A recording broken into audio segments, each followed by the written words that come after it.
Oh my God. I can't actually believe this, by the way.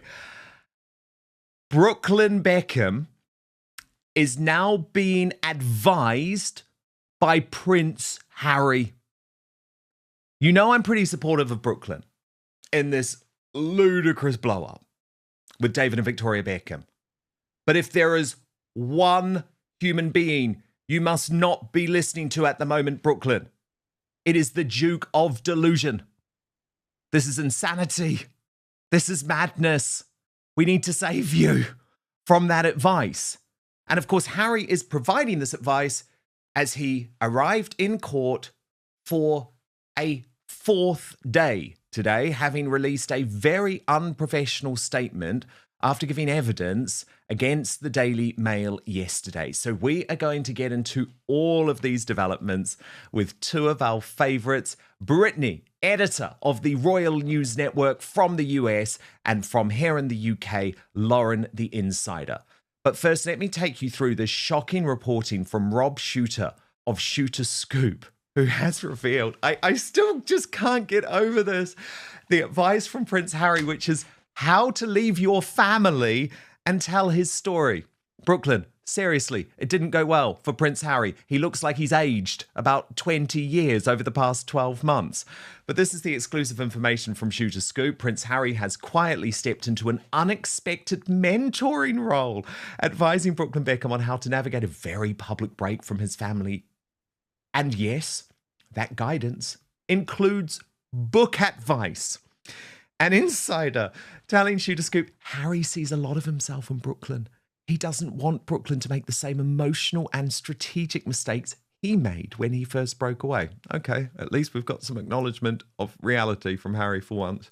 According to sources, Harry has offered both personal and professional counsel, urging Brooklyn to slow down, protect his mental health, and think carefully about timing and tone. Harry told him, "Don't burn everything at once," the source adds. "You only get one chance to tell your story the right way." Rob Shooter goes on with his exclusive report. Here's where things get really interesting. Insiders say Harry has connected Brooklyn with his own book publisher, offering guidance on how a potential tell-all could be framed, not as revenge, but as reclaiming his voice. Harry stressed that honesty works best when it's controlled, thoughtful, and human. Privately, Harry has also warned Brooklyn about the aftermath. He told him the freedom is real, but so is the fallout, the insider reveals. You lose people, you get misunderstood, and once it's out there, you can't take it back. Still, Harry believes Brooklyn deserves to tell his truth, just smarter than Harry did the first time around. This is mentorship, born from scars, the source says.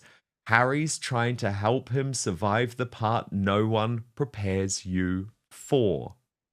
Now, of course, there are two sides to this story, and there are high-profile people like Simon Jordan now speaking out in defense of David and Victoria. Watch this. He's not a child. He's a grown man, an ungrateful little toad of a son as well. The utterings of a rather ungrateful young son that would be nowhere in this world if it wasn't for his father's name. Your name would be worth about 1p if it wasn't Beckham. I think it's ironic that he talks about the media-curated life whilst issuing a media-based statement. David talks about the idea that your children make mistakes. He's not a child. He's a grown man. And some people would say that actually the smart move for the Beckhams would be to lean into this, to suggest that ultimately we're like everybody else, suggest that we, like everyone else, have problems in our family. We have an ungrateful little toad of a son as well. And lots of you out there will have the same thing. Okay, so look, I know this is the story that has divided the nation, but let me bring in Brittany and Lauren now. Lauren, seriously, I think I'll have to withdraw all support from Brooklyn Beckham if he seriously continues to listen to Prince Harry. Now, we know this had previously been leaked, that there was this alliance gathering and that Nicola Peltz and Meghan Markle had also been together at a dinner, but it's like, Brooklyn, no, you do not do this the way Prince Harry has done this. Is he mad? Well, I'm worried Prince Harry might have got in there already, Dan, because just before I came on to do this interview, there are pap shots of Brooklyn and Nicola on a beach in Malibu. And anyone that's been to Malibu knows that if you are going to be papped, you need to tell them exactly where you're going to be. Obviously, it was Nicola with her arms around Brooklyn. So I'm feeling really torn now because I actually was supportive of Brooklyn. You know, having read his statement, there are parts of, you know, me that do feel bad for him. He didn't choose to be born into a family that are front page news all of the time. But if you want privacy, you don't set up pap shots. So he is, well, I believe he's probably been taking advice from Prince Harry because this is utterly stupid. And we see Prince Harry, don't we, time and time again, says he wants privacy. And then the minute he gets out of court, his spokespeople are there giving comments to the press. It's like, which bloody one do you want? Private life or public life? It's not that hard to work it out. Yeah, and that is the great hypocrisy here, isn't it? I guess I should point out too, by the way, for those who don't know, Lauren the Insider, before she became an independent media sensation, was one of the United Kingdom's top PR professionals working with celebrities to crisis manage situations like this. So she's got a lot of experience. She also knows the Beckhams personally. But Brittany, well, I mean, I wouldn't say they're friends. Definitely not after I've said what I've said about David, but I have met them many times socially. And I do have to say, they've always been very pleasant, but they know how this game works. I mean, Victoria Beckham has the media working for her. In essence, they're not going to write anything that she doesn't like. She's incredibly powerful behind the scenes. Brittany, we haven't spoken about this yet. What's your feeling? I mean, firstly, I guess huge mistake to take any advice from Harry and Meghan seriously about how to manage family relations. And in this particular instance, I do have to say I'm always on the side of not airing your dirty laundry. Once you do that, you're basically inviting people even more into your life because Brooklyn says, well, my mom danced inappropriately with me at my wedding. Now everybody wants to see what that looks like. Is there a video somewhere so we can all judge? So instead of when he's demanding privacy, he's actually asking for more invasion into his life in order to justify his victim narrative. And to me, in much of that statement, yes, of course, he comes from a famous family. That is complicated and difficult in more ways than most of us could probably imagine. But at the same time, a lot of it, like the slights he was talking about, just seemed very minor. And at the end of the day, not something to really get super upset about and something that should be able to blow over. He wasn't also clear on some things, like there were some inconsistencies in the statement. So while I do think it's true that Brand Beckham is very, very important, at the same time, I think Brooklyn could have handled this so much better. And he just has to look at Harry to see how much of a disaster it can be to go public with your grievances. Totally. And I mean, of course, I don't deny the parallels. I really don't. I think, Lauren, where I see a huge difference here is that the Beckhams are a total different kettle of fish to the British royal family that actually always looked after Harry, protected Harry, attempted to protect Meghan. That's the key difference here. Prince William and Catherine were not using the dirty tricks of David and Victoria Beckham. We're not using family members for publicity or anything like that. So, of course, I see the parallels. Like, yes, there are similarities between Nicola Peltz and Meghan Markle when it comes to control over their husbands. But fundamentally, and I know a lot of people don't like this, and I know David Beckham did a good thing lining up to see the late Queen Elizabeth II's I don't like him. But yeah, that's the thing. They haven't acted well for many years. You know, they have done dirty deals with the press to cover up parts of their relationship, and they have used their family. And it's an awful thing to use your family. I always called them out on They it. have. And also, people forget it's through the PR machine. People have potentially forgotten about him calling the Honours Committee a bunch of you-know-whats. The fact that he had an affair with Rebecca Lewis. When someone doesn't take legal action, that means more or less they are guilty. Their image is so highly curated. And look, on one hand, I admire that. I admire the fact that they've taken ownership of that. But for Brooklyn Beckham, I imagine this would have been very, very stressful. And it's just not the way you want to grow up. Obviously, Prince Harry had a lot more of an infrastructure around him at the palace. But I think what's happened is both Brooklyn and Harry have left the worlds they were in and met women who will not fall in line with hierarchy. Now, when it comes to Nicola Peltz, I don't know whether that's good or bad. I've not met her. But she does seem very divish. I do see similarities between her Well, of and course, Meghan. multiple wedding planners, for example, not a good sign, is it? Legal battle with the wedding planners. But at the end of the day, I do feel like I feel like Brooklyn was doing everything right in certain ways.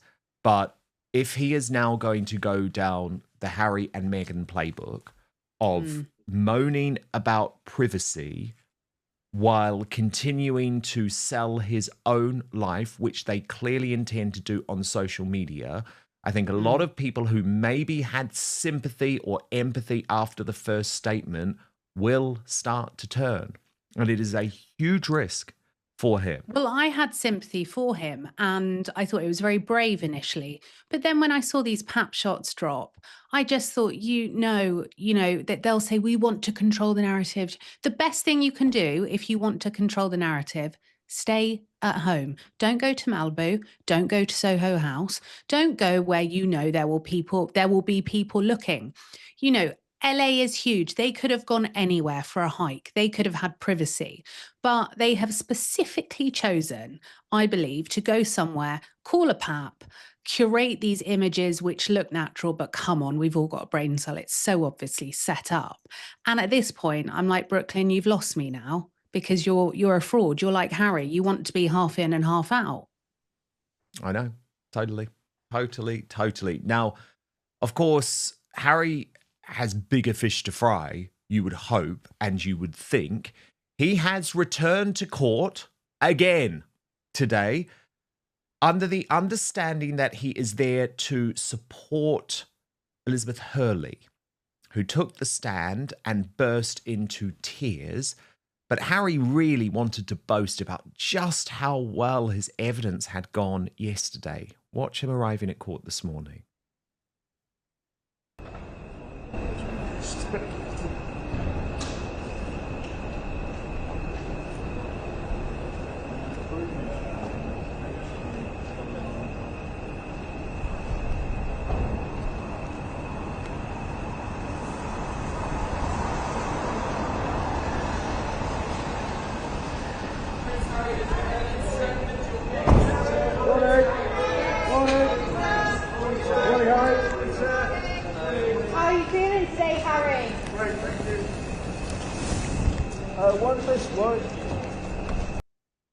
But here's the thing, he is using this court case as a PR game, which is not going to go down well with the judge.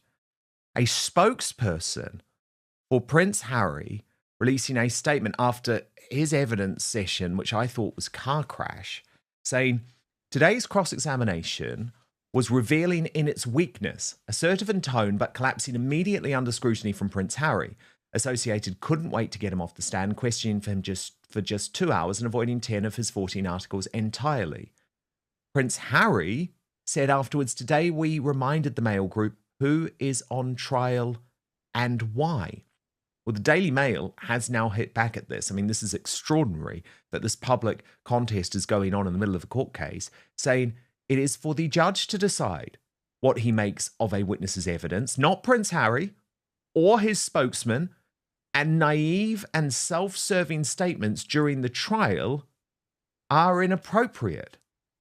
But this is all about PR for Prince Harry, because, Lauren, yet again, I think we have someone who remains in the line of succession playing a highly inappropriate stunt today, where he was driven straight from court, where he had seen Liz Hurley break down on the stand, to the House of Lords, which is the upper house of the British Parliament, where Chris Shipp, his propagandist at Woke ITV, reported that he had been seen with Baroness Doreen Lawrence in the House of Lords at lunchtime. He went to Parliament after leaving the High Court earlier, where he had been supporting co-claimant Liz Hurley in their joint case against Daily Mail publishers. Doreen Lawrence will give evidence soon. Well, I'm sorry, Lauren, that is just inappropriate. If he wanted to meet Doreen Lawrence, he did not have to do it at the House of Lords. This is all about putting King Charles on notice, making the monarch incredibly uncomfortable about what his son's doing, and I think it's a disgrace. I think what he's doing is he is just ramping up the anxiety and the stress for everyone, saying, I can be a real problem for you. You know, I want my security back, and I will continue to play these games unless I get my way. And this is what we see from Prince Harry. You know, you could go anywhere to meet someone if you were having a meeting, but you go somewhere where you know you will be seen. And then when we speak about the comment from his spokesperson when the case yesterday wrapped up, I have never seen anything like that, Dan. This is absolutely ludicrous that it's happening. You just don't ever comment on an ongoing court case. Let's go back to when we were in court with Tommy Robinson. We were so careful about how we reported on this on Outspoken because it's an ongoing case. You can't do anything that could impact, sway, regardless of if it's a criminal case or not. This is just a respect for the legal process. But he showed regardless. Yesterday he has no respect for the judge. He is using this court case simply for PR. And I think one of the things, Brittany, that was most extraordinary is that he wants to make this case about Meghan Markle. Everything comes back to the grievances of Meghan Markle when the case was not about her at all. Now, in case you missed our special edition of the show yesterday, our Outspoken tech wizards have actually made some AI recreations of Prince Harry's evidence. So this was the very last moment, which, by the way, today people have suggested was probably scripted and planned in some way for him to get emotional at the very end when he was being questioned by his lawyer, David Sherborne. What? Let's start with the headline nobody expected. Prince Harry is now advising Brooklyn Beckham on how to break away from his family. Read that again. A man who has fallen out with his entire family, lost public trust, nuked his reputation, weaponized grievances, and turned private life into a commercial product, is now mentoring someone else on how to do it right. If Brooklyn Beckham listens to this advice, he's not being guided, he's being dragged into the same abyss. The tone is set immediately. This isn't concern, it's alarm. Prince Harry is being openly described as the last human being Brooklyn Beckham should listen to right now. And honestly, that assessment is generous. Harry hasn't escaped his family, his burned bridges, monetized ashes, and called it healing. Why would anyone want that blueprint? Rob Shutter's report claims Harry sees himself in Brooklyn Beckham. That right there is the problem. Harry doesn't see Brooklyn as an individual, he sees him as a projection, a younger version of himself before everything went wrong. And now Harry wants to help him avoid mistakes, while quietly admitting his own strategy was a disaster. That's not mentorship. That's scar-driven interference. This is where the alarm bells become deafening. Harry isn't just giving emotional advice, he's allegedly connecting Brooklyn to his book publisher, coaching him on narrative control, encouraging a tell-all framed as reclaiming his voice. Translation: same playbook, same excuses, same destruction, just rebranded. Harry warns Brooklyn, you only get one chance. His right, and Harry blew his. Simon Jordan's brutal takedown cuts through the noise. Brooklyn isn't a child. He's a grown man. And without the Beckham name, he'd be irrelevant. Harsh? Yes. False? Not really. Complaining about a media-curated life while issuing media statements is the exact hypocrisy we've seen from Harry, and now Brooklyn appears to be copying it line by line. Lauren delivers the knockout observation. Brooklyn and Nicola are randomly photographed in Malibu, one of the most pap-heavy locations on Earth. Anyone who's been to Malibu knows this. You don't get photographed there by accident. If you want privacy, you don't stage beach strolls with arms wrapped and cameras waiting. This is Harry and Meghan 2.0, complain about intrusion, then curate it. The hypocrisy is now impossible to ignore. You cannot demand privacy, issue statements, stage paparazzi shots, monetize exposure, and still pretend you're a victim. Harry tried it. It failed. Spectacularly. Brooklyn is walking straight into the same trap, and Harry is holding the door open. I never believed that my life is open season to be commercialized by these people. To act in the public interest is to interest the public. I fundamentally reject that. Having my life, like others, commercialized in this way since I was a teenager, delving into every aspect of my private life, listening to calls, blagging flights so they could see where I was going. It was a time when everyone was in competition with each other. To sit here and go through this again, and to hear them claim in their defense that I don't have any right to privacy, is disgusting. They have made my wife's life an absolute misery, my lord. And at that point, there was this very performative choking up so that we could understand that he wasn't just upset, Brittany, about all of his exes, but also Meghan. I was shocked by that, Dan, because I really was hoping that the judge would turn around to him and go, Meghan Markle has nothing to do with this case. She has literally nothing to do with this case. All the articles Harry is talking about all happened between 2001 and 2013. And so Harry, though, is also, I think, fundamentally wrong about the idea that the media or the British press have no reason to actually delve into aspects of his personal life. But I'm sorry, they do. He was taking taxpayer-funded security. He was taking taxpayer money to fund his office and various things. And in relation to that, especially because you are so close to the head of state, there is an obligation of the media to investigate who you're having a relationship with, because as we've seen, that has a detrimental impact on the institution itself, potentially, if you don't choose the right partner. And I think we can all agree, Harry did not choose wisely in that instance. But that very end bit was about Meghan was so performative. It was so excessive and unnecessary because she has nothing to do with this case. She's in California. This all happened before her, and she got more protection than anyone else in the British institution, more assistance, everything. And she threw it all away because it wasn't good enough for her. And I think Harry's struggle and why he's so miserable and angry is that nothing will ever be good enough for her. He'll always be in misery. Yeah, that is one of the big issues, isn't it? It's like Meghan is choosing to be miserable. She wants you to be miserable. But Lauren, could you understand why he made a decision to make this all about her? Was that her demand? Because remember, my reporting is that she's very unhappy about this trial. She didn't actually want Harry to go through with it. I know a lot of people say, oh, no, she's been encouraging this. No, she hasn't. She honestly hasn't, because she doesn't want all of these headlines about Harry and his exes, and she doesn't want him back in touch with all of his exes, and she doesn't want the public being reminded of the fact that his exes behaved in such a more honourable way than she ever did. Do you know, looking at Cresta Bonus and Chelsea Davy, when it all came up, you realize these girls, I really like them. I think they're very natural, they're outdoorsy, they don't court the press, and they've all gone on to live very private lives to some degree. Yes, they're in the public eye a little bit, but by and large, they go about their business and they seem very happy and very settled. And this is where they differ from Meghan Markle. They are not looking for external validation.